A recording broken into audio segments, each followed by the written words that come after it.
زہرا بیگم نے جیسے ہی کمرے میں قدم رکھا اپنے بیٹے کو دیکھ کر انہوں نے تعصب سے سر ہلایا تھا، جو پاؤں ٹیبل پر رکھے صوفے پر بیٹھا تھا۔ اس کی گود میں لیپ ٹاپ پڑا تھا جس پر اس کی انگلیاں تیزی سے چل رہی تھیں، اور ایک فائل ٹیبل پر کھلی پڑی تھی۔ بلیک ٹراؤزر اور شرٹ پہنے، ماتھے پر بکھرے بالوں کے ساتھ رف سے حلیے میں وہ خود سے بھی بے نیاز بیٹھا تھا۔ حازم بیٹا، کتنی بار کہا ہے اتنا کام نہ کیا کرو، کتنا بوجھ ڈالا ہوا ہے تم نے اپنے اوپر، ماں کے لیے وقت ہی نہیں ہے، وہ اندر داخل ہوتے بولی۔ اس نے لیپ ٹاپ سے سر اٹھا کر اپنی ماں کے خفا چہرے کی طرف دیکھا۔ مما اتنا کام بھی نہیں کرتا، آپ مجھے بتاتی میں آپ کے پاس آ جاتا، آپ کے لیے تو میرے پاس وقت ہی وقت ہے۔ وہ لیپ ٹاپ بند کر کے سائڈ پر رکھتے ہوئے مسکرا کر بولا، تھک جاتا ہوگا نا میرا بیٹا، اتنے بڑے آفس کا بوجھ اکیلے اٹھایا ہوا ہے۔ وہ اس کے پاس بیٹھی اس کے ماتھے پر بکھرے بال سمیٹتے ہوئے محبت سے بولی۔ حازم کو ان کے معصوم انداز پر ٹوٹ کر پیار آیا، اس نے جھک کر ان کے ماتھے پر پیار سے بوسہ دیا۔ بیٹا، میں یہاں تم سے ایک بات کرنے آئی ہوں۔ وہ فوراً مدعے پر آئی تھیں۔ جی مما بتائیں، کیا بات کرنی ہے آپ کو؟ حازم نے مسکراتے ہوئے پوچھا تھا۔ بیٹا، میں چاہتی ہوں تم شادی کر لو۔ کب تک اکیلے رہو گے؟ ان کی بات پر حازم کی مسکراہٹ سمٹی۔ ایک لمحہ لگا تھا اس کے چہرے کے خوبصورت نقوش تنے تھے۔ مما پلیز، آپ کو پتہ ہے مجھے اس ٹاپک پر بات کرنا نہیں پسند، اس نے سنجیدگی سے کہا۔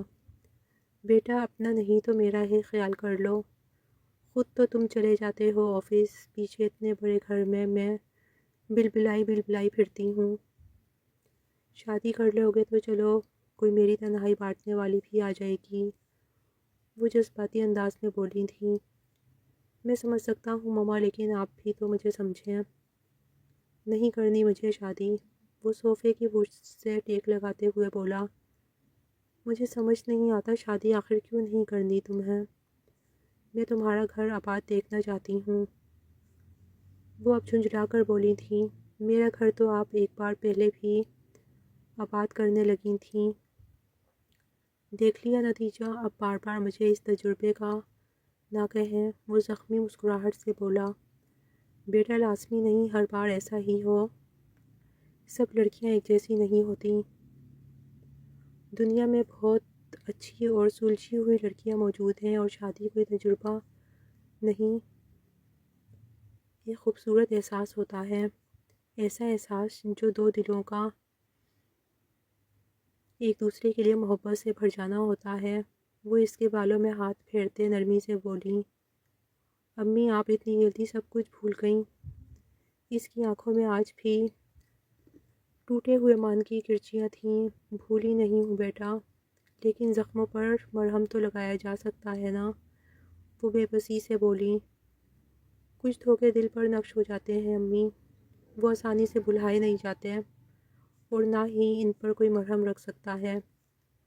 اس کی آواز میں تھکن تھی۔ کچھ لمحوں کے لیے کمرے میں خاموشی چھا گئی، پھر زہرا خاتون نرمی سے بولی۔ میری ایک پرانی سہیلی ہے، وہ آج کل کافی بیمار ہے، اور اس کی ایک بیٹی بہت پیاری ہے، سلجھی ہوئی، سمجھدار، پڑھی لکھی، وہ اس کی شادی کو لے کر بہت پریشان تھی، تو میں نے اس سے کہا میرا بیٹا ہے، تمہاری بیٹی کو میں اپنی بیٹی بنا لوں گی۔ وہ بہت مطمئن ہو گئی تھی، اس لیے اب تم میرا بھرم نہ توڑنا، وہ اس کے چہرے کی طرف دیکھ کر ٹھہر ٹھہر کر بولتی رہیں۔ آخر میں مان بھرے لہجے میں بولی تھیں، مما یہ کیا کیا آپ نے؟ اپنی دوست سے بات کرنے سے پہلے مجھ سے تو پوچھ لیتی، وہ حیرت سے بولا۔ تو کیا ہوا؟ تو مجھے پتا تھا تم انکار نہیں کرو گے۔ ان کے اتنے پر یقین انداز پر اس نے آنکھیں بند کر کے گہرا سانس لیا۔ مما، مجھے ایموشنلی بلیک میل نہ کریں، مجھے شادی نہیں کرنی تو بس نہیں کرنی، ویسے بھی اپنی دوست سے بات کرنے سے پہلے آپ کو مجھ سے پوچھ لینا چاہیے تھا نا، وہ سنجیدگی سے بولا تھا۔ کیوں نہیں کرنی؟ وہ بھی اپنی ساری نرمی بھلائے بیٹھی تھیں، بھویں چڑھا کر بولی۔ کیونکہ میں کسی اور کو پسند کرتا ہوں۔ وہ کچھ سوچنے کے بعد بولا، میں مان ہی نہیں سکتی۔ وہ مشکوک انداز میں اسے دیکھتے ہوئے بولی، سچ کہہ رہا ہوں مما، محبت کرتا ہوں میں اس سے۔ وہ اطمینان سے بولا، کون ہے وہ لڑکی؟ انہوں نے کھوجتی ہوئی نظروں سے اس پر نظریں ٹکائے ہوئے پوچھا۔ حاسم نے صوفے کی پشت سے سر ٹکائے آنکھیں بند کر لیں۔ ایک عام سی لڑکی ہے، مسکراتے ہوئے بولا، مجھے کب ملوا رہے ہو؟ ان کی غیر متوقع بات پر وہ جلدی سے سیدھا ہوا، جلدی ملواؤ تاکہ میں بات آگے بڑھاؤں۔ پتہ نہیں کیوں انہیں لگ رہا تھا حاسم ایسا نہیں کر سکتا، ابھی تو اس کے گھر والے نہیں مان رہے تھے، اس لیے اتنی دیر سے آپ کو بتایا نہیں تھا۔ وہ کوشش کر رہی ہے اپنے گھر والوں کو منانے کی، حاسم نے بہانہ گھڑا تھا۔ باقی باتیں تو بعد میں طے ہوں گی، پہلے تم مجھے لڑکی سے تو ملواؤ، وہ پرسوچ انداز میں بولی۔ وہ کچھ دیر بعد اٹھ کر چلی گئی تھیں، جبکہ حاسم اب یہ سوچ رہا تھا کہ لڑکی کہاں سے لائے۔ دوپہر کا وقت تھا، کیفے میں حسب معمول ہلکی سی ہلچل تھی، خوشبودار کافی کی بھاپ اڑ رہی تھی، ہلکی ہلکی گہما گہمی کے بیچ وہ دونوں ایک کونے والی میز پر بیٹھے تھے، کافی کے مگ دونوں کے سامنے پڑے تھے۔ کیا ہوا جناب، آج آپ اتنے اداس موڈ میں کیوں بیٹھے ہیں؟ ارحم نے اس کے سنجیدہ چہرے کو دیکھتے ہوئے پوچھا۔ ارحم حاسم کا بچپن کا دوست تھا۔ پتہ نہیں یار، ایک مصیبت ختم نہیں ہوتی دوسری گلے پڑ جاتی ہے۔ وہ ناگواری سے بولا، کیا مطلب ہے اب اس بات کا؟ حاسم کی بات ارحم کو رتی برابر سمجھ نہ آئی تھی۔ مطلب یہ کہ وہی شادی، مما میری شادی ہر حال میں کروانا چاہتی ہیں۔ وہ اسے اپنی بات کا مفہوم سمجھاتے ہوئے بولا، تو یار اب مسئلہ کیا ہے، کر لے شادی، وہ ٹھیک کہتی ہیں۔ ارحم نے سنجیدگی سے کہا تھا، یار تو مجھے سمجھ لیتا، میرے دل میں اب کسی کے لیے جگہ نہیں بچی۔ وہ کافی کا گھونٹ لیتے ہوئے بولا، تو موقع تو دے، آنے والی جگہ خود بنا لے گی۔ ارحم کی بات پر حاسم بس سنجیدگی سے دیکھتا ہی رہ گیا۔ تم نہیں سمجھو گے، اگر انسان ایک بار ٹوٹتا ہے نا تو دوبارہ جڑنے سے ڈرتا ہے۔ حاسم نظریں جھکائے میز پر انگلی سے کچھ لکیریں کھینچتا ہوا بولا، اگر میری زندگی میں اتنی بے وفا لڑکی آتی نا تو میں کب کا اسے دفع کر چکا ہوتا۔ ایک بے وفا کے لیے ساری زندگی کا روک لگا کر نہ بیٹھتا۔ ارحم کافی پیتے مزے سے بولا تھا، تو کر سکتا ہے لیکن میں نہیں کر سکتا۔ چھوڑ اسے، میں جو بات کرنے آیا ہوں وہ سن۔ حاسم کو یاد آیا تھا، کیا بات؟ ارحم کو تجسس ہوا، اب ایک نیا مسئلہ کھڑا ہو گیا ہے۔ میں نے امی سے کہہ دیا ہے مجھے کسی لڑکی سے محبت ہے، اس لیے میں شادی نہیں کر رہا، کیونکہ اس کے گھر والے نہیں مان رہے۔ وہ پریشانی سے بول رہا تھا جب ارحم نے بے ساختہ کہکا لگایا، محبت اور وہ بھی تو؟ وہ حیرت سے کہتے ایک بار پھر سے ہنس دیا۔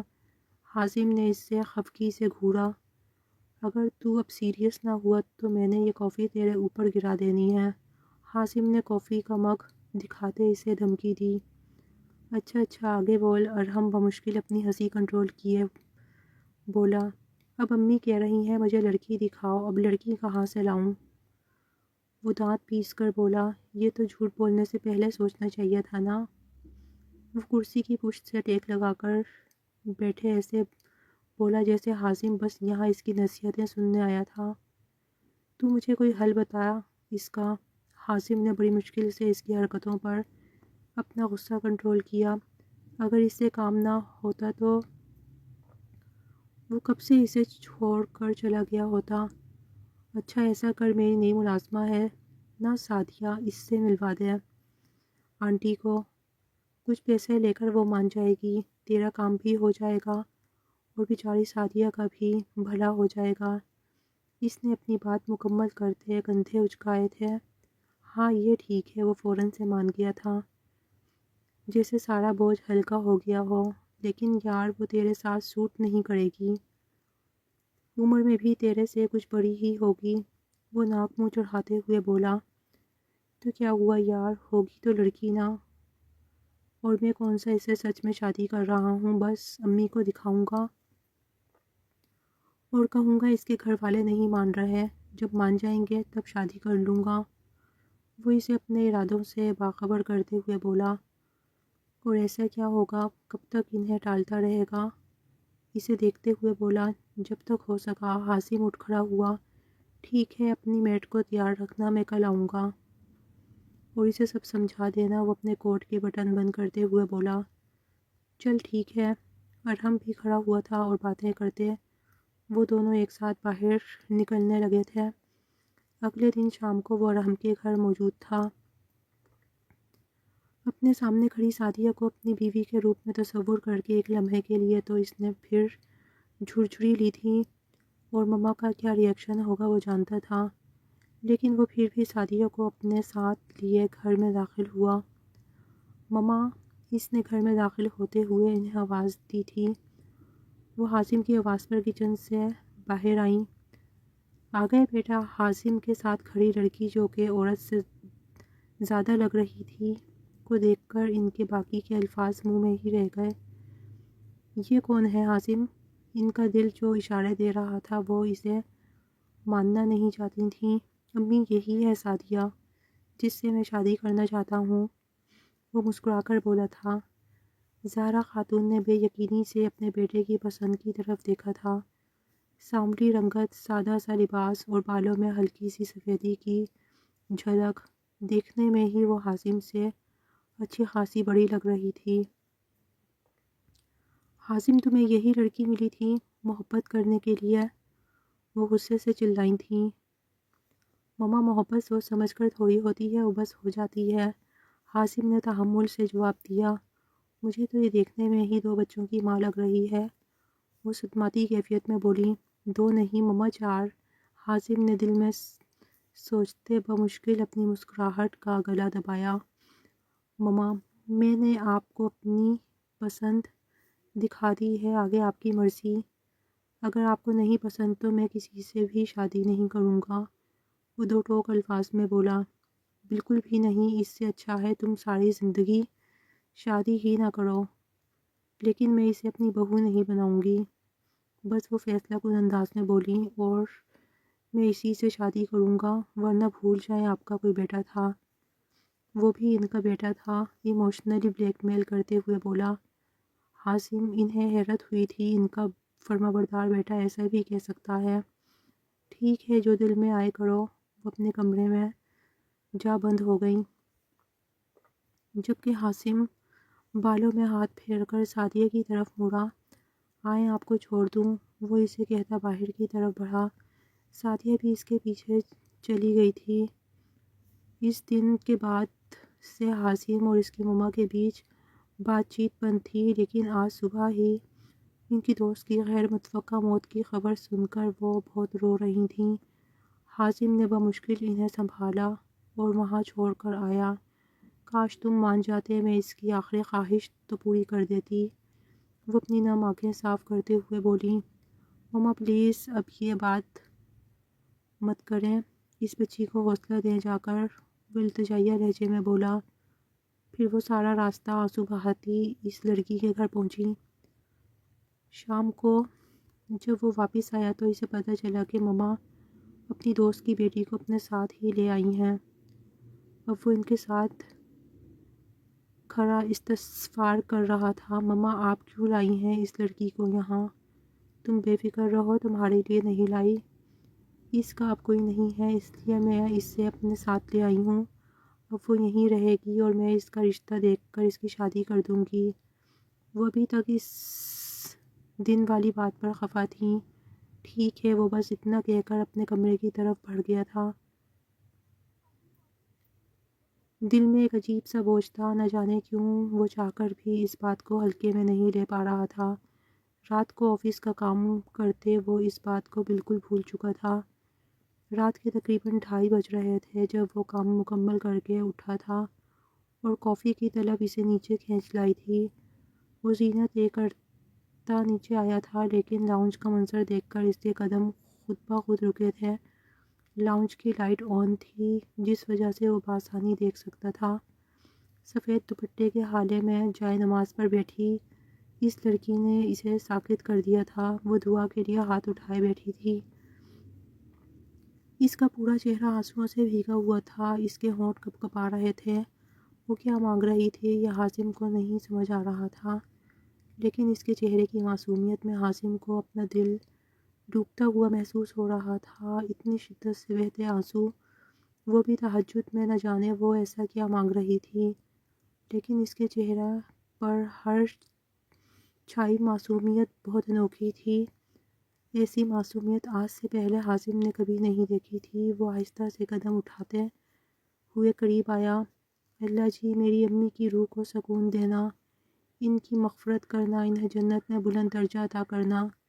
وہ بار بار یہی دعا دہرا رہی تھی، جس کی اتنی پیاری اولاد ہو، اللہ اس انسان کو اپنی اولاد کی نیکیوں کے بدلے ہی بخش دے گی۔ حازم کے منہ سے بے ساختہ نکلے الفاظ پر اس نے تیزی سے چہرہ موڑ کر اسے دیکھا۔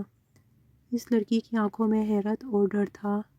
ریلیکس، پریشان نہیں ہو، میں تمہاری مما کی دوست کا بیٹا ہوں حازم۔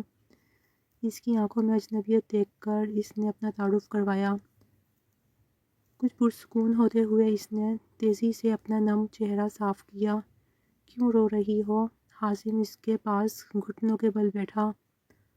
اس لڑکی نے جھکا ہوا سر نفی میں ہلایا، ساتھ ہی 2 آنسو اس کی گال پر بہنے لگے۔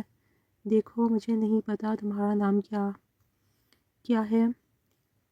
ارہا نام ہے میرا، وہ سر جھکائے ہوئے ہی حازم کی بات کاٹ کر بولی۔ حازم کے لبوں پر خوبصورت مسکان آئی تھی۔ دیکھو ارہا، ہماری زندگی میں جتنے بھی لوگ ہیں، انہوں نے کبھی نہ کبھی جانا ہے۔ تمہاری اماں اللہ کی امانت تھیں، ان کی طرف لوٹ گئیں۔ تم اس طرح روگی تو انہیں تکلیف ہوگی۔ تم ان کے لیے دعا مانگو، قرآن پڑھو، لیکن صبر کے ساتھ، بنا روئے۔ جتنا رونا ہے آج ہی رو لو، کل سے تم ان کی ایک اچھی بچی بن کر رہو گی، بالکل نہیں رہو گی۔ وہ اسے تسلی دے رہا تھا اور شاید اسے ایسی ہی کسی تسلی کی ضرورت تھی۔ وہ دونوں ہاتھوں میں چہرہ چھپائے ہچکیوں کے ساتھ رو دی۔ حازم بنا کچھ بولے بس اسے دیکھتا رہا۔ وہ اسے اپنا غبار نکال لینے دینا چاہتا تھا تاکہ اس کا دل کا بوجھ ہلکا ہو جائے۔ کچھ دیر رونے کے بعد اس نے آنسو صاف کرنے کے بعد چہرہ اوپر اٹھایا۔ سوری، میں نے آپ کو ڈسٹرب کر دیا، وہ معصومیت سے بولی۔ نہیں، ایسی کوئی بات نہیں ہے، اب آپ اٹھیں اور کمرے میں جا کر سکون سے سوئیں، وہ نرمی سے بولا۔ نہ جانے اس لڑکی میں ایسا کیا تھا کہ حازم کا دل خود بخود اس کی رسپیکٹ کرنے کا چاہ رہا تھا۔ وہ اس کی بات مانتے ہوئے اٹھی اور جائے نماز طے کر کے اپنے بازو پر رکھے ایک نظر حازم پر ڈال کر چلی گئی تھی۔ اتنے معصوم لوگ بھی دنیا میں ہوتے ہیں، وہ سوچتے ہوئے دلفریز انداز میں مسکرایا۔ ارہا بیٹا، یہ کافی حازم کو دے آؤ، زہرا خاتون نے ٹرے ارہا کی طرف بڑھاتے کہا تھا، جو صوفے پر بیٹھی کوئی کتاب پڑھ رہی تھی۔ جی آنٹی، وہ بک بند کر کے کھڑی ہوئی اور دوپٹہ سر پہ لیتے ہوئے اوپر کی طرف بڑھی تھی۔ اس کے کمرے کا دروازہ آدھا کھلا ہوا تھا۔ وہ نوک کر کے اندر داخل ہوئی۔ سامنے ہی حازم بیڈ پر بیٹھا کوئی فائل ریڈ کر رہا تھا۔ ارہا کو دیکھ کر چونک کر مسکرایا۔ وہ کنفیوز ہوئی تھی۔ آنٹی نے کافی بھیجی ہے آپ کے لیے، اس نے بتایا۔ یہاں سائڈ ٹیبل پر رکھ دو۔ حازم نے ٹرے رکھنے کی جگہ بنائی ہوئی تھی۔ اس نے ٹرے رکھ کر ہاتھ پیچھے کھینچا، لیکن اس کا اپنا ہی ہاتھ ٹچ ہونے سے تھوڑی سی کافی ٹرے میں چھلکی تھی اور سوری، وہ گھبرا کر بولی۔ کوئی بات نہیں، حازم نے مسکرا کر کہا۔ تم گھبرا کیوں رہی ہو؟ میں کاٹ نہیں کھاتا، وہ شریر لہجے میں بولا۔ میں تو بس ایسے ہی۔ جب کوئی جواب نہ بن سکا تو اس نے معصومیت سے حازم کو دیکھا جو کہ مسکرا رہا تھا۔ کوئی بات نہیں، ابھی آپ یہاں کی عادی نہیں۔ شروع میں انسان نئے لوگوں میں کنفیوز ہی ہو جاتا ہے۔ حازم نے اس کا حوصلہ بڑھایا۔ جی لیکن مجھے یہاں کچھ بھی اجنبی نہیں لگ رہا۔ آنٹی بہت اچھی ہیں اور آپ بھی، وہ مسکرا کر بولی۔ حازم نے دیکھا کہ اس کی مسکراہٹ بھی بہت خوبصورت تھی۔ وہ اس لڑکی کی ہر ادا، ہر بات کو نوٹس کرنے لگا تھا، نہ جانے کیوں۔ اور تم بھی بہت اچھی ہو، وہ نرمی سے بولا۔ اتنی سی تعریف پر اس کے چہرے پر ہلکی سی سرخی جھلکی تھی۔ حازم ایک لمحے کے لیے مبہوت رہ گیا تھا۔ اس لڑکی کا ہر روپ حسین تھا۔ وہ رخ موڑے وہاں سے چلی گئی تھی اور حازم کو اپنے خیالوں کی دنیا میں چھوڑ گئی تھی۔ شام کا وقت تھا، لان میں ہلکی ہوا چل رہی تھی، درختوں کے پتے سرسرا رہے تھے۔ ارہا گھاس پر ننگے پاؤں چلتی پودوں کو پانی دے رہی تھی۔ اس کے بالوں کی ایک لٹ بار بار چہرے پر آ رہی تھی، جسے وہ ہاتھ کی پشت سے ہٹاتی، لیکن وہ شرارت سے پھر آگے آ جاتی۔ وہ ہلکے نیلے لباس میں سادہ اور پرکشش لگ رہی تھی۔ آفس سے تھکا ہارا جب وہ گاڑی سے اترا تو اس کی پہلی نظر لان کی طرف اٹھی۔ یہ منظر اسے چند لمحوں کے لیے وہیں روک گیا۔ یہی تو وہ سکون تھا، وہ سکون جو اسے برسوں سے نہیں ملا تھا۔ جتنا تم پودوں میں پانی ڈال رہی ہو، پودے تیرنے لگیں گے، وہ اس کے قریب آ کر بولا۔ ارہا چونک کر پلٹی۔ اوہ آپ؟ میں تو بس پودوں کو تھوڑا سا پانی دے رہی تھی، وہ معصومیت سے بولی۔ یہ تھوڑا سا ہے؟ اس نے حیرت سے پوچھا۔ اتنا پانی ڈال دیا ہے کہ پودے بھی سوچ رہے ہوں گے اتنا سیلاب کہاں سے۔ اس بار اس کا لہجہ شرارتی تھا۔ اب ایسا تو نہ کہیں، وہ خفگی سے بولی تھی۔ تمہیں پتہ ہے ہیرا، وہ ذرا رکا تھا، یہ گھر تمہارے آنے کے بعد بدلا بدلا سا لگنے لگا ہے۔ کیسے، اچھا یا برا؟ وہ سوالیہ نظر اس پر ڈالتے ہوئے بولی۔ اچھا، بلکہ بہت اچھا، وہ گمبھیر لہجے میں بولا تھا۔ اس کے لہجے میں کچھ ایسا تھا کہ ارہا خاموش ہو گئی تھی۔ ہوا کے ساتھ ارہا کا دوپٹہ کا کونا اس کے بازو سے ٹکرا رہا تھا۔ ایک لمحہ، ایک نظر، اور پھر دونوں نے نظریں چرا لیں۔ ان دونوں میں موجود خاموشی کسی نرمی کا احساس بن چکی تھی۔ مما کھڑکی میں کھڑی یہ منظر دیکھ رہی تھیں۔ ان کے لبوں پر ایک مطمئن مسکراہٹ ٹھہر گئی۔ وہ جانتی تھیں اب بس ایک اعتراف باقی ہے جو دونوں کے ساتھ خود ہو جانا تھا۔ وہ لان میں بیٹھا موبائل میں مصروف تھا جب زہرا خاتون اس کے پاس آئیں۔ کیا کر رہے ہو حازم؟ انہوں نے اس کے ساتھ والی کرسی پر بیٹھتے ہوئے پوچھا۔ کچھ نہیں مما، کوئی کام تھا؟ وہ موبائل سے نظریں اٹھا کر بولا۔ ہاں، ارہا کے لیے رشتہ آیا ہے، وہ خوشی سے بولی۔ کیا؟ حازم کو ان کی بات پر جھٹکا لگا تھا۔ وہ بہت اچھی فیملی ہے، میں نے کل بلایا ہے، تم کل گھر ہی رہنا، وہ اسے سنجیدگی سے بتا رہی تھیں۔ جی ٹھیک ہے، وہ اپنے دل کی دہائیوں کو نظر انداز کرتے ہوئے بولا۔ اور تمہارا کیا بنا، کیا مان گئے سعدیہ کے گھر والے؟ وہ اطمینان سے بولی تھیں، جبکہ ان کی بات پر اسے حیرت ہوئی تھی۔ کہاں وہ اس لڑکی کا نام نہیں سنتی تھیں، کہاں اتنے آرام سے اس کا ذکر کر رہی تھیں۔ وہ حیران نہ ہوتا تو کیا ہوتا۔ نہیں مما، ابھی نہیں، اس نے ٹالا تھا۔ تو اسے کہو منائے اپنے گھر والوں کو، ہم نے شادی جلدی کرنی ہے۔ ان کی اس بات پر حازم کا سکون تباہ ہوا تھا۔ مما ابھی نہیں، بس حازم، میں تمہارا گھر بسا ہوا دیکھنا چاہتی ہوں، وہ اس کی بات کاٹتے ہوئے دو ٹوک انداز میں بولی۔ حازم خاموش ہو گیا تھا۔ ایک طرف مما شادی پر زور دینے لگی تھیں اور دوسری طرف دل کی حالت خراب ہو رہی تھی۔ ارہے کا رشتے کا سن کر دل جیسے کسی نے مٹھی میں جکڑ لیا ہو۔ وہ سمجھ نہیں پا رہا تھا اپنی حالت دل اور دماغ میں ایک جنگ چل رہی تھی۔ دل بار بار ایک نام پکار رہا تھا اور دماغ ماننے سے قاصر تھا، کیونکہ انا بیچ میں آ رہی تھی۔ یہی لڑکی تھی جس کے لیے سعدیہ جیسی بلا گلے ڈالی تھی۔ اگر پہلے پتہ ہوتا کہ اسی سے محبت ہو جائے گی تو یہ سب کبھی نہ کرتا۔ وہ آفس میں بیٹھا سوچ رہا تھا۔ محبت، لفظ محبت پر وہ ٹھٹکا تھا۔ تو یہ محبت تھی جو مجھے دن رات سکون نہیں لینے دے رہی۔ وہ تلخی سے مسکرایا۔ محبت بھی ہوئی تو کب، جب سب کچھ ہاتھ سے نکل گیا۔ اس نے آنکھیں موندتے کرسی کی پشت سے ٹیک لگائی۔ آج اس کا جلدی گھر جانے کا کوئی ارادہ نہیں تھا۔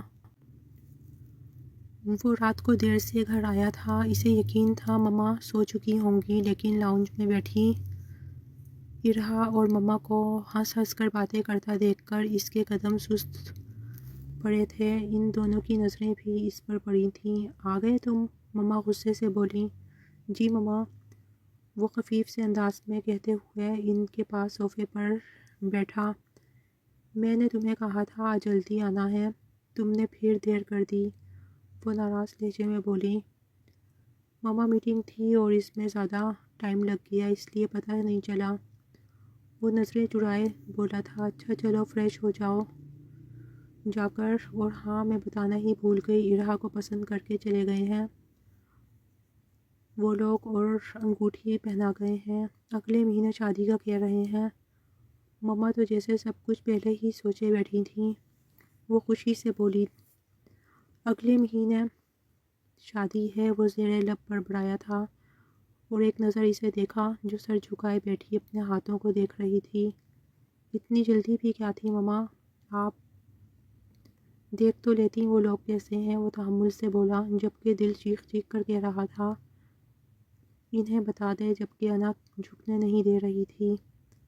بیٹا لوگ اچھے تھے، لڑکا بھی دیکھا بھالا تھا، اب اتنے اچھے رشتے کو میں کیوں لٹکاتی۔ آج تو مسکراہٹ ان کے ہونٹوں سے جدا ہی نہیں ہو رہی تھی۔ جی بہتر، وہ کہتے ہوئے اٹھا تھا۔ جاتے جاتے اس کی نظر ایک بار پھر ارہا کی طرف اٹھی تھی، جس کے چہرے پر شرمیلی سی مسکان تھی۔ حازم کے ماتھے پر بل پڑے تھے۔ رات کو وہ چھت پر آیا، ریلنگ کے ساتھ ٹیک لگا کر کھڑا، وہ آسمان پر موجود چاند کو دیکھ رہا تھا جو اسے بالکل اپنے جیسا لگ رہا تھا، تنہا۔ کتنی عجیب تھی نا اس کی زندگی، پہلے جس لڑکی سے منگنی ہوئی، آہستہ آہستہ جب اس سے انسیت سی ہونے لگی تو اس نے اپنا اصلی رنگ دکھا دیا اور وہ شادی سے ایک دن پہلے گھر سے بھاگ گئی۔ یعنی اتنی دیر سے وہ اسے صرف دھوکہ دے رہی تھی، اور پھر اب جب وہ شادی کرنا ہی نہیں چاہتا تھا تو وہ لڑکی اس کی زندگی میں آ گئی اور چپکے سے اس کے دل میں بہت خاص مقام بنا لیا اپنا، اور اب اس کی شادی کسی اور سے ہو رہی ہے۔ اس کی زندگی میں جو بھی لڑکی آتی ہے وہ کبھی اس کی نہیں ہوتی، اس نے تلخی سے سوچا تھا۔ تبھی اسے اپنے پاس آ کر کوئی آتا ہوا محسوس ہوا۔ حازم نے چہرہ موڑ کر دیکھا تو وہ اس کے ساتھ کھڑی تھی۔ اتنے اداس کیوں کھڑے ہیں آپ؟ وہ بھی اسی کے انداز میں ریلنگ سے ٹیک لگائے چاند کو دیکھتے ہوئے بولی۔ اداس تو نہیں ہوں، بس کچھ خالی پن سا محسوس کر رہا ہوں، وہ استحضاء سے مسکرا کر بولا۔ وہ کیوں؟ اس نے چہرہ موڑ کر حازم کو دیکھا۔ پتہ نہیں، حازم نے کندھے اچکائے۔ آپ ہمیشہ اتنے خاموش کیوں رہتے ہیں؟ اس نے پوچھا۔ اس کے لہجے میں معصومیت تھی۔ تو کیا کروں، اکیلا ہی شور کرتا رہوں؟ جب باتیں کرنے والا کوئی ساتھی ہی نہ ہو تو انسان چپ ہی رہتا ہے، اور چپ رہنا ہی زیادہ بہتر سمجھتا ہے، وہ چپتے ہوئے لہجے میں بولا۔ آپ میرے ساتھ کر لیا کریں، اس نے مشورہ دیا۔ حازم سر جھکائے مسکرا دیا۔ تمہاری تو شادی ہو جائے گی پھر، اس نے اپنے ساتھ کھڑی پیاری سی لڑکی کو دیکھ کر سنجیدگی سے پوچھا۔ تو آپ اپنے لیے کوئی پرماننٹ ساتھی ڈھونڈ لیں، اس نے ایک بار پھر مشورہ دیا۔ وہ ہلکے سے ہنسا۔ سب کے نصیب میں ایک اچھا ساتھی نہیں لکھا ہوتا، اس نے جیسے اپنا مذاق اڑایا تھا۔ غلط ساتھی تو سب کے نصیب میں ہوتا ہے، اچھا یا برا یہ شاید ہمارے رویے پر منحصر ہوتا ہے، وہ اسے ٹوکتے ہوئے بولی تھی۔ مجھے چھوڑو، تم بتاؤ، خوش ہو منگنی کروا کر؟ اس نے بات کا رخ بدلا تھا۔ ہاں خوش ہوں، وہ سر جھکائے بولی تھی۔ ایک انسان جسے تم جانتی بھی نہیں ہو، دیکھا بھی نہیں، تم اس کے ساتھ رشتہ جوڑ کے خوش ہو؟ اس نے بے یقینی سے ایک بار پھر پوچھا تھا۔ آنٹی نے ڈھونڈا ہے تو کوئی اچھا ہی ڈھونڈا ہوگا نا، وہ کندھے اچکا کر مسکراتے لہجے میں بولی تھی۔ حازم کے دل میں کسک سی اٹھی تھی، کاش وہ بھی اپنی ماں کی ڈھونڈی ہوئی پسند پر آنکھیں بند کر کے یقین کر لیتا تو آج زندگی حسین ہوتی۔ تمہیں خوش دیکھ کر اچھا لگا، وہ زخمی مسکراہٹ سے بولا تھا۔ اچھا چلیں، رات بہت ہو گئی ہے، میں تو سونے جا رہی ہوں، آپ ہی سو جائیں، وہ سیدھا کھڑے ہوئے بولی تھی اور جانے کے لیے پلٹ گئی۔ حازم نے اس کے محرون آنچل کو دیکھا تھا۔ اس کا دل اسے کہہ رہا تھا روک لے اور سب بتا دے، لیکن ہمت ہی نہ ہو رہی تھی۔ اس کے دیکھتے ہی دیکھتے وہ اس کی نظروں سے اوجھل ہو گئی تھی، بالکل ویسے ہی جیسے اس کی زندگی سے ہو رہی تھی۔ بالکل خاموشی سے شام کا وقت تھا اور وہ آفس سے سیدھا ارحم کی طرف آیا تھا۔ ارے آج ہمیں کیسے یاد کر لیا؟ دروازہ کھولتے ہی ارحم نے پوچھا۔ بس کچھ بات کرنی تھی، وہ زبردستی مسکراتے ہوئے بولا۔ بس اپنے مطلب کو ہی ہمیں یاد کرنا۔ ارحم اپنے اندر آنے کا راستہ دیتے طنزیہ لہجے میں بولا تھا۔ ارحم اپنے فلیٹ میں اکیلا ہی رہتا تھا۔ جاب کی وجہ سے وہ اسلام آباد آیا ہوا تھا، ورنہ اس کی فیملی لاہور میں رہتی تھی۔ آج حازم کا موڈ اتنا خراب تھا کہ وہ اس کے طنز کا جواب دے ہی نہیں پایا۔ کیا ہوا؟ اتنے سنجیدہ کیوں ہو؟ کیا روگ لگ گیا؟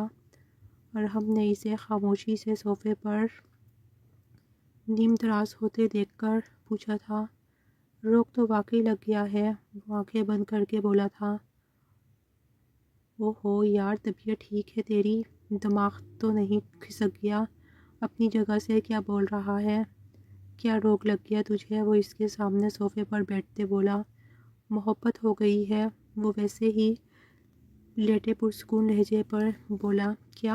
ارحم اپنی جگہ سے اچھلا تھا۔ یہ انکشاف کب ہوا؟ اور ہے کون وہ خوش نصیب جس پر آپ نے نظر کرم کی؟ ارحم نے اس پر چوٹ کی۔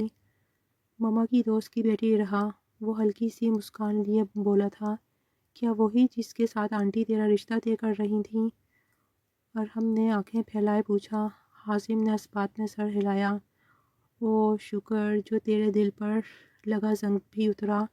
ارحم نے باقاعدہ ہاتھ اٹھاتے شکر ادا کیا تھا۔ لیکن تیرا منہ کیوں بنا ہوا ہے؟ اس نے حازم کے سنجیدہ چہرے کو دیکھ کر پوچھا تھا۔ حازم آنکھیں کھولتے اٹھ کر بیٹھا۔ یار محبت غلط وقت پر ہوئی ہے، امی نے اس کی منگنی کر دی کسی اور سے، اور اگلے مہینے شادی ہے، وہ اضطرابی انداز میں بولا تھا۔ شاباش، تو کوئی کام ڈھنگ سے نہ کرنا؟ ارحم نے تعصب سے نفی میں سر ہلایا۔ اپنا لیکچر بند کر اور مجھے مشورہ دے۔ اب کیا کروں؟ حازم نے دانت پیستے کہا تھا۔ سب سے پہلے تو یہ بتا، تو سچ میں اس سے محبت کرتا ہے یا یہ صرف پسندیدگی ہے؟ ارحم نے اس کے چہرے کو کھوجتی نظروں سے دیکھ کر پوچھا تھا۔ ارحم، حازم نے جھنجھلا کر اسے پکارا تھا۔ ٹھیک ہے، ارحم نے ہاتھ کھڑے کیے۔ اب اگر محبت ہو گئی ہے تو اپنی محبت کے لیے سٹینڈ لے، آنٹی سے بات کر اور انہیں سب سچ بتا دے، وہ مان جائیں گی، وہ ماں ہیں،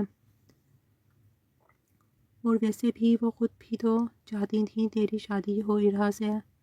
اس بات ارحم نے سنجیدگی سے مشورہ دیا تھا۔ کاش یہ سب اتنا آسان ہوتا، وہ سر جھٹک کر بولا۔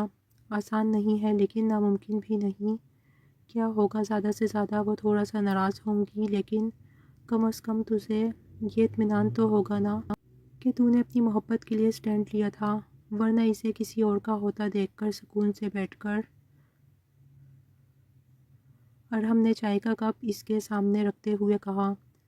جو بھی ملازمہ دے کر گئی تھی، اور اگر سب کچھ مزید بگڑا تو ابھی تک تو میں اس ساتھیہ سے پیچھا نہیں چھڑوا سکا، وہ پریشانی سے بولا تھا۔ اتنا ڈر کیوں رہا ہے یار؟ بات کر، اگر کوئی مسئلہ ہوا تو میں ہوں نا، تو لڑکی بھگا لانا اور گواہ میں لے آؤں گا، سمپل۔ وہ شرارت سے مسکرا کر بولا تھا۔ ارحم، اس نے گھورتے ہوئے کشن اس کی طرف اچھالا تھا۔ ارحم نے ہنستے ہوئے کشن کھینچ کر کہا۔ اچھا اب سیریس ہو کر سن۔ ارحم اسے سمجھانے لگا تھا مما سے کیسے بات کرے۔ حازم جب 1 گھنٹے بعد وہاں سے نکلا تو خاصا مطمئن تھا۔ اب اس کا ارادہ سیدھا مما کے پاس جا کر انہیں سب کچھ بتانے کا تھا۔ مما لاؤنج میں بیٹھی تسبیح کر رہی تھیں جب حازم آ کر ان کے پاس بیٹھا۔ آج اتوار تھا، لیکن پھر بھی وہ خلاف معمول جلدی اٹھ گیا تھا۔ وہ ان کی گود میں سر رکھ کر لیٹ گیا تھا۔ اٹھ گئے؟ وہ اس کے بالوں میں پیار سے ہاتھ پھیرتے بولی تھیں۔ جی مما، اس نے سکون محسوس کرتے آنکھیں بند کرنے کی کوشش کی۔ انہوں نے کچھ پڑھ کر اس کے چہرے پر پھونک ماری تھی۔ وہ ان کے پیار بھرے انداز پر مسکرایا۔ مما، مجھے آپ سے بات کرنی ہے۔ کچھ دیر بعد وہ سنجیدگی سے بولا تھا۔ کیا بات؟ اس کے سنجیدہ ہونے پر انہوں نے فکر مندی سے پوچھا تھا۔ وہ اٹھ کر بیٹھا اور ان کے دونوں ہاتھ تھامے۔ کچھ دیر ٹھہر کر اس نے الفاظ ترتیب دیے تھے۔ مما، میں نے آپ سے جھوٹ کہا تھا۔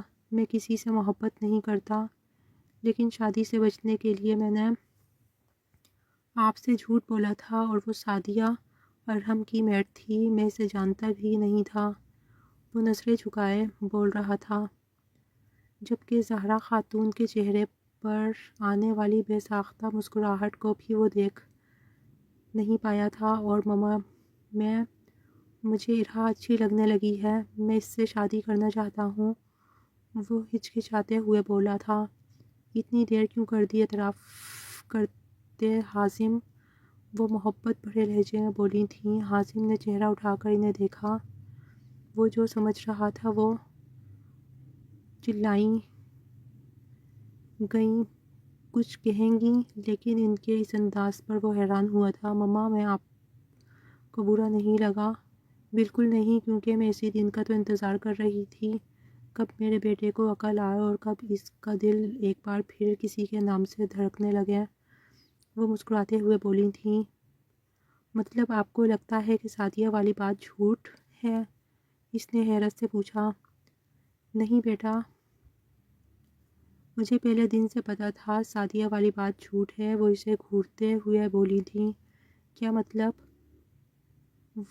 وہ چونکا تھا۔ تمہیں کیا لگتا ہے تم میرے ایک ہی بیٹے ہو اور میں تمہیں یوں ہی اپنی زندگی برباد کرنے دیتی؟ جب تم سعدیہ کو گھر لے کر آئے تھے، اسی دن مجھے یقین ہو گیا تھا یہ تمہاری پسند ہو ہی نہیں سکتی۔ پھر میں نے ارحم کو فون کر کے بلایا تھا۔ حازم نے بھویں سیکرٹری تھیں۔ اس نے مجھے بتایا کہ یہ سب تم بس مجھے ٹالنے کے لیے کر رہے ہو۔ پھر میں نے بھی تمہارے ساتھ تمہاری طرح ہی کھیلنے کا سوچا۔ میری کوشش تھی رہا ہر وقت تمہارے آس پاس ہی رہے تاکہ تمہارے دل میں جگہ بنا سکے۔ یہ تو میں نے بہت پہلے ہی محسوس کر لیا تھا کہ وہ تمہارے دل میں جگہ بنا چکی ہے۔ اس دن سے مجھے بس اسی دن کا انتظار تھا، کب تم اعتراف کرو۔ لیکن نہیں، تم نے بھی قسم کھائی ہوئی تھی۔ پھر اس لیے انہوں نے 2 منٹ رک کر حازم کے سنجیدہ چہرے کو دیکھا۔ میں نے تم سے جھوٹ بولا کہ ارحا کی منگنی کر دی۔ وٹ؟ وہ منگنی جھوٹ تھی؟ وہ ان کی بات کاٹ کر بے یقینی سے بولا تھا۔ ہاں، تاکہ تمہیں احساس ہو تم کیا کھونے جا رہے ہو اور اعتراف کرنے پر مجبور ہو جاؤ۔ وہ خفیف سا ہنسی تھیں۔ اور اب دیکھو، آج تم سے اعتراف کروا ہی لیا میں نے۔ وہ ایسے بولی تھیں جیسے بہت بڑا مارکا سر کیا ہو، جبکہ وہ بے یقین نظروں سے اپنی ماں کو دیکھ رہا تھا۔ مما، آپ سب نے مل کر مجھے دھوکہ دیا ہے، وہ خفگی سے بولا تھا۔ تمہارا ہی بھلا تھا اس میں، ورنہ تم نے تو ساری عمر کنوارا رہنے کی قسم کھائی ہوئی تھی۔ وہ ماتھے پر بر ڈالے بولی تھیں۔ کچھ لمحے تو وہ کچھ نہ بول سکا، پھر ہلکا سا مسکرا کر بولا تھا۔ مما، آپ بہت چالاک ہیں۔ ماں بیٹے سے چالاکیاں نہیں کرتی بلکہ محبت کے ہتھ کنڈے آزماتی ہیں، اور میں نے بھی بس یہی کیا ہے، کیونکہ میں جانتی تھی ارحا کے علاوہ تمہارے ساتھ کوئی نہیں جچے گی۔ وہ پیار سے اس کا چہرہ تھامتے بولی تھیں۔ عجیب لاجک ہے آپ کی بھی، اب میں کیا ہی کہوں۔ اس نے صوفے کی پشت پر سر پھینکا تھا۔ جہاں اسے اپنے بیوقوف بننے پر غصہ آ رہا تھا، وہیں ایک بوجھ دل سے اترتا محسوس ہو رہا تھا۔ اب وہ ہلکا ہلکا محسوس کر رہا تھا۔ تبھی وہ چائے لے آئی تھی۔ آنٹی، آپ کی چائے۔ ان کے سامنے چائے رکھتے اس نے حازم کی طرف دیکھا تھا۔ حازم نے دانت پسیجتے سے گھورا تھا۔ اس کی آنکھوں میں عجیب سی کشش تھی۔ ارحا نے گھبرا کر نظریں جھکائی تھیں اور وہاں سے باہر چلی گئی تھی۔ مما، میں آتا ہوں، مجھے ایک کام سے جانا ہے، باقی بات آ کر کریں گے۔ وہ کچھ یاد آتے تیزی سے اٹھا تھا، گاڑی کی چابی لیے وہ باہر آیا تھا تو پہلی نظر دروازے کے سامنے بنی سیڑھیوں پر بیٹھی ارہا پڑ گئی تھی۔ ارہا میڈم، آپ سے تو میں واپس آ کر سارے حساب فرصت سے بے باک کرتا ہوں، وہ اس کے قریب جھک کر بولا تھا۔ ارہا نے گھبرا کر چہرہ موڑا تھا۔ ڈرا دیا آپ نے مجھے، وہ سہمے ہوئے لہجے میں بولی تھی۔ ڈراؤں گا تو میں تمہیں واپس آ کر ذرا خیر مناؤں اپنی، وہ اسے مزید ڈراتے ہوئے بولا تھا۔ ارہا نے اس کے انداز اور الفاظ پر تھوک نکلا تھا، اس کے انداز پر وہ مسکراتے ہوئے سیدھا ہوا تھا اور پورچ کی طرف قدم بڑھائے تھے۔ ارہا اپنے دھڑکتے دل کو سنبھالتے وہاں سے اٹھی تھی۔ اف، کیسی باتیں کر رہے ہیں، ارہا نے جھرجھری لی تھی۔ وہ وہاں سے سیدھا ارہا کی طرف آیا تھا۔ دروازہ ملازم نے کھولا تھا۔ وہ تیزی سے چلتا دھڑام سے اس کے کمرے کا دروازہ کھول کر اندر داخل ہوا۔ ارحم، وہ سکون سے سوئے ارحم کو دیکھ کر چلایا تھا۔ کیا ہوا بھائی، کیا زلزلہ آ گیا صبح صبح؟ ارحم ہڑبڑا کر اٹھا تھا۔ زلزلہ؟ یہاں تو طوفان بھی آئے گا میرا بچہ، تو اٹھ کر تو بیٹھ۔ حازم نے اسے بازو سے پکڑ کر بٹھایا تھا۔ کیا ہوا ہے؟ اس نے نیند سے بھری آنکھوں کو بمشکل کھولتے پوچھا تھا۔ تو نے امی کے ساتھ مل کر کیا سازش رچائی تھی میرے خلاف؟ وہ غصے سے بولا تھا۔ کون سی سازش؟ اس نے آنکھیں پھیلائی تھیں۔ بہت معصوم بن رہے ہو تم۔ امی کو تم نے بتایا کہ سعدیہ کون ہے، اور اس دن سے تم امی کے ساتھ ملے ہوئے تھے اور مجھے بیوقوف بنا رہے تھے۔ حازم نے اسے آنکھیں دکھاتے کہا تھا۔ اچھا، تو تجھے سب پتہ لگ گیا، وہ پرسکون انداز میں بیٹھتے بولا تھا۔ ہاں، اور مجھے بتائے گا دھوکہ کیوں دیا تو نے مجھے؟ وہ آنکھیں سکیڑ کر بولا تھا۔ یار اتنی معصوم سی ہیں آنٹی، تیرا گھر بسا دیکھنا چاہتی ہیں، اور میں بھی تو تجھے خوش دیکھنا چاہتا تھا۔ جب دونوں کا مقصد ایک تھا تو ہم نے سوچا چلو تجھے تو راہ راست پر لائیں۔ وہ کچھ سنجیدگی سے بولا تھا، لیکن لہجہ بالکل بھی سنجیدہ نہ تھا۔ ویسے خیر، برا تو مجھے بہت لگا، لیکن مجھے خوشی ہے کہ ارہا کی منگنی نہیں ہوئی تھی۔ حازم اس کے ساتھ بیٹھتے مسکرا کر بولا تھا۔ چل آج اسی خوشی میں لنچ تیری طرف سے۔ اور ہم دوبارہ لیٹے ہوئے بولا تھا۔ تجھے کس نے کہا لنچ میری طرف سے؟ حازم نے اس کا تکیہ کھینچا۔ تیرا اتنا اہم کام کروایا ہے، ایک ٹریٹ تو بنتی ہے، وہ سر اٹھا کر مسکرائے ہوئے بولا۔ چل ٹھیک ہے، کیا یاد کرے گا تو بھی، وہ مسکرا کر کہتے اس کے ساتھ ہی لیٹ گیا تھا۔ ارحم کے خراٹے کچھ دیر بعد کمرے میں گونجنے لگے تھے، جبکہ حازم مسکراتے ہوئے اپنی ہی دنیا میں کھو گیا تھا۔ گھر واپس آیا تو رات ہو چکی تھی۔ وہ سیدھا اپنے کمرے میں گیا تھا۔ حازم بیٹا، کھانا لاؤں؟ مما نے کمرے میں داخل ہوتے پوچھا تھا۔ نہیں مما، میں کھا کر آیا ہوں، وہ مسکرا کر کہتے ان کے قریب آیا تھا اور انہیں اپنے ساتھ لگایا تھا۔ اور بیٹا کب کا ارادہ ہے اب شادی کا؟ انہوں نے اسے چھیڑتے ہوئے پوچھا تھا۔ جب آپ کہیں، وہ مسکراتے ہوئے شرارت سے بولا۔ یہ جواب سننے کے لیے تو میرے کان ہی ترس گئے تھے۔ ان کی بات ہر وہ ہنس دیا۔ زارا خاتون نے مسکرا کر اس کے ماتھے پر بوسہ دیا تھا۔ تو پھر ٹھیک ہے، اگلے مہینے کی کوئی اچھی سی تاریخ رکھ لیتے ہیں، انہوں نے سنجیدگی سے پوچھا تھا۔ جی ٹھیک ہے، جیسے مناسب لگے، وہ اپنی واچ اتارتے بولا تھا۔ ٹھیک ہے پھر، اب میں سونے جا رہی ہوں، صبح بات ہوگی، شب خیر۔ وہ ایک بار پھر اس کی پیشانی پر چومتے چلی گئی تھیں۔ وہ مسکراتے ہوئے اپنے کپڑے لیے واش روم کی طرف بڑھا تھا۔ وہ فریش ہو کر کافی کی طلب سے نیچے آیا تھا۔ کچن میں داخل ہوا تو وہ سامنے ہی کھڑی تھی، اس کی پشت دروازے کی طرف تھی۔ پنک کاٹن کے ایمبرائڈرڈ سوٹ میں ملبوس، بالوں کا میسی جوڑا بنائے رخ موڑ کر کھڑی، وہ شاید چائے بنا رہی تھی۔ دوپٹہ اس کے دائیں کندھے پر جھول رہا تھا۔ کچھ دیر اس کا جائزہ لینے کے بعد وہ گلا کھنکھار کر اندر داخل ہوا۔ ارہا چونک کر پلٹی تھی اور اسے دیکھ کر ارحا نے چہرہ واپس چولہے کی طرف موڑا تھا۔ ایک کپ کافی بنا دو مجھے بھی، وہ مسکرا دیا، مسکراہٹ دبا کر بولتے وہیں کرسی کھینچتے بیٹھ گیا تھا۔ ارحا اب اس کے لیے کافی بنانے لگی تھی۔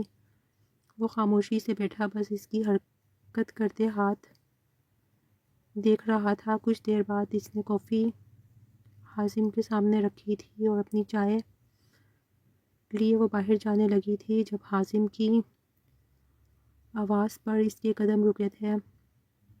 اتنا کترا کیوں رہی ہو مجھ سے؟ اس نے مسکراتی ہوئی آنکھوں سے اسے دیکھا۔ نہیں ایسی تو کوئی بات نہیں ہے، وہ چہرے پر جھولتی بالوں کی لٹ کو کان کے پیچھے کرتے ہوئے بولی تھی۔ تو پھر یہیں بیٹھ کر چائے پی لو، مان بھرے انداز میں حکم دیا تھا۔ وہ خاموشی سے نظریں کپ پر مرکوز کیے اس کے سامنے بیٹھ گئی تھی۔ تو تم بھی امی کے ساتھ ملی ہوئی تھی، مجھے دھوکہ دینے میں لگی ہوئی تھی۔ اس نے مصنوعی سخت لہجہ اپنائے استفسار کیا تھا۔ دھوکہ تو نہیں دیا میں نے، بس آنٹی نے کہا تھا تو۔ اس نے تیزی سے بولتے چہرہ اٹھایا تھا، لیکن حازم کی آنکھوں میں شرارت دیکھ کر اس نے خفگی سے اسے دیکھا تھا۔ ویسے میں تو تمہیں بہت معصوم سمجھتا تھا، وہ کافی کا سپ لیتے ہوئے دوستانہ انداز میں بولا۔ تو میں معصوم ہی ہوں، وہ آنکھیں سکیڑتے ہوئے بولی۔ وہ تو آپ واقعی بہت معصوم ہیں اور دیکھنے میں بہت معصوم لگتی ہیں، اور یہ آپ کی معصومیت ہی تو ہے جس نے مجھے اپنا دیوانہ بنا لیا ہے، وہ مسکراتے ہوئے گمبھیر لہجے میں بولا تھا۔ ارحا نے شرما کا چہرہ جھکایا تھا۔ کچھ دیر خاموشی کے بعد وہ کافی کا مگ آہستگی سے میز پر رکھ کر کہنے لگا تھا۔ پتہ ہے ارحا، مجھے لگا تھا کہ میں محبت کرنا بھول گیا ہوں، مجھے لگا تھا کہ مجھے اب کبھی بھی محبت نہیں ہوگی، لیکن تمہیں دیکھ کر مجھے معلوم ہوا کہ محبت بھولی نہیں جاتی، محبت بس کہیں چھپ جاتی ہے اور ہم اسے چھپا دیتے ہیں، اور جب صحیح انسان مل جائے تو خود ہی اپنا آپ منوا لیتی ہے۔ ارحا نے چہرہ اٹھا کر اسے دیکھا تھا۔ وہ پہلی بار اسے اتنے غور سے دیکھ رہی تھی۔ اس کی آنکھیں سنجیدہ تھیں لیکن چہرے پر سکون تھا۔ اگر وہ انسان نہ ملے تو؟ ارحا نے دھیرے سے پوچھا تھا۔ ایسا نہیں ہوتا، وہ شخص ہمیں زندگی کے کسی نہ کسی موڑ پر ضرور ملتا ہے، جسے کہ تم آ گئی میری زندگی میں بنا کسی ارادے، بنا کسی وعدے کے۔ حازم نرم سی مسکراہٹ کے ساتھ بولا تھا اور ارحا کا میز پر پڑا ہاتھ تھام لیا تھا۔ ارحا نے ہڑبڑا کر چہرہ جھکایا تھا۔ اس کا چہرے پر ہلکی سی سرخی پھیل گئی تھی۔ حازم کے چہرہ پر ایک گہری مسکراہٹ ابھری تھی۔ چائے کا کپ تھامے وہ خاموش بیٹھی رہی اور وہ اسے دیکھتا رہا۔ حازم نے پہلی بار محسوس کیا کہ کچھ خاموشیاں بھی بہت خوبصورت ہوتی ہیں، خاص طور پہ جب کہ انسان کو کسی سے محبت ہو جائے اور جب دو دلوں کی دھڑکن کی آواز اس خاموشی میں گونج رہی ہو تو وہ خاموشی بہت دلکش اور خوبصورت ہو جاتی ہے۔